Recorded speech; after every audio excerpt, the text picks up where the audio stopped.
So Anna, welcome to Dallas. Thank you. So it's an unusual role to prepare for because you're a therapist, psychotherapist, but you're a neophyte. You don't know a lot about it. So were you afraid about learning too much about doing that?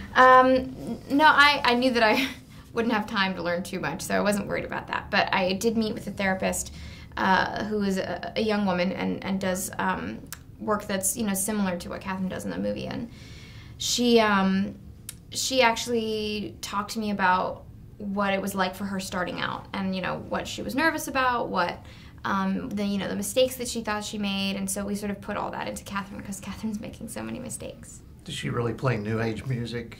No, she doesn't. Oh, okay. No, I mean there was some stuff that just was Will's invention. Nice touch. So, did the character you play, Catherine, did she have a real life counterpart?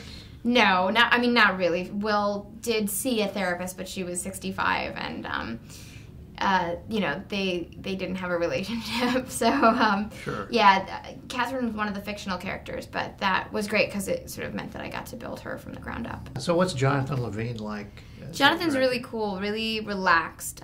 He created a really relaxed set, and he was really collaborative. So, I think I always sort of say he's like he tricked everybody into giving their best performance because, he just makes everybody feel like they're doing great, and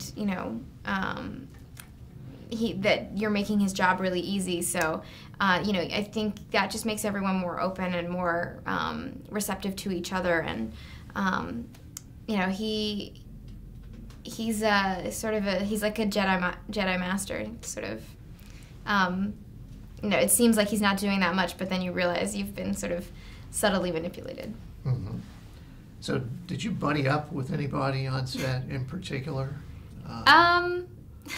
Well, I spent the most time shooting with Joe, but this is the second movie that I've been in with Bryce Dallas Howard where we don't have any scenes together.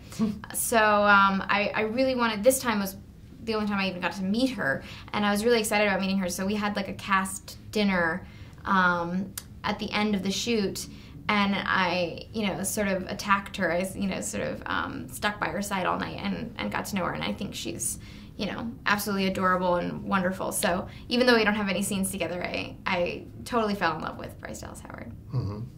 You mentioned Joseph Gordon-Levitt. Mm-hmm. Did you have a good chemistry with him on set? I think so. I hope so.